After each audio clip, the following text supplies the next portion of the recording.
Xin chào Dividend investors, this is Mike Yahoo, founder of Dividend Stocks and passionate investor. Today I am recording almost from the jungle. Actually, it's a forest bamboo that you see behind me. We're in Tavan village, about 10 kilometers away from Sapa, and you probably can hear the flow of a small river because we rented a small cabin for 4 days, time to relax here in the mountains, in the middle of a bamboo forest. Perfect place to do some hiking, so what we did a few days ago, and this is actually what I want to talk about to you today. We did a trek with Agmong. This is local people around Sapa village, and what was really interesting is that we learned a lot about their culture and how they pass the rice field from generation to generation. So basically, if you're a boy, you're very happy because you are going to get piece of your father's land, but if you're a girl, you better marry someone because you will not get anything out of your father's rice fields.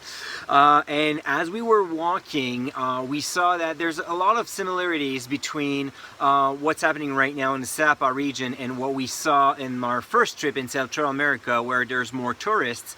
As you know, money come in, lots of people are trying to buy more stuff, even the locals, obviously. They struggle with all their consumptions and just they're buying stuff, and now for example, they don't have really an important garbage system, so you will see garbage along the way, and whenever you look at Instagram pictures of Sapa Valley, you will not see those. Obviously, you'll just see those magnificent mountains with those rice fields, and I saw them and it was great. But just think about, you know, overconsumption all the time will poison those beautiful places. And that got me thinking also about how we invest. You know, today the investor's biggest problem is probably the overload of information. We end up consuming so much information that we don't do anything about it, and then we all gather garbage of information, garbage of tons of paper that we read and then we place in our mind somewhere, and we don't get a proper investing process out of it because we're always looking to buy or to read another piece of paper.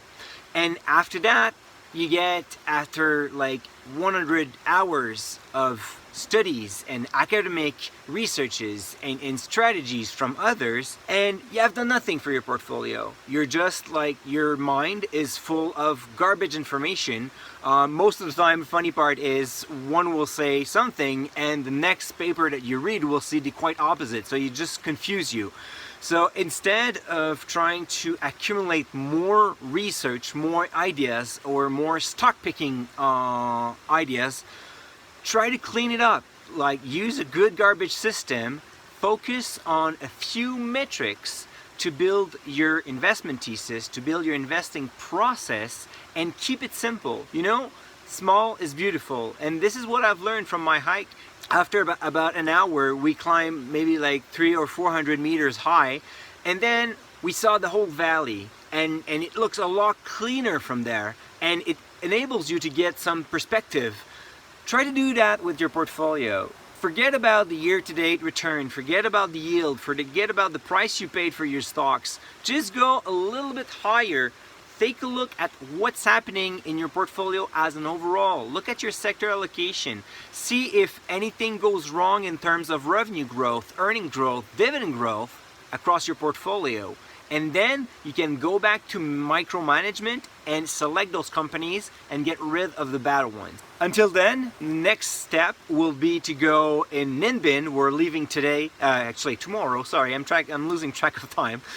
So leaving for Ninh for 1 day only, and then we have an amazing trek plan visiting the Tulan Cave in Phong Nha Bang, and I'm sorry if some of my fellow investors in Vietnam think that I'm not good with pronunciation. I'm trying my best. So Phong Nha Bang National Park, visiting the Tulan Caves in a few days.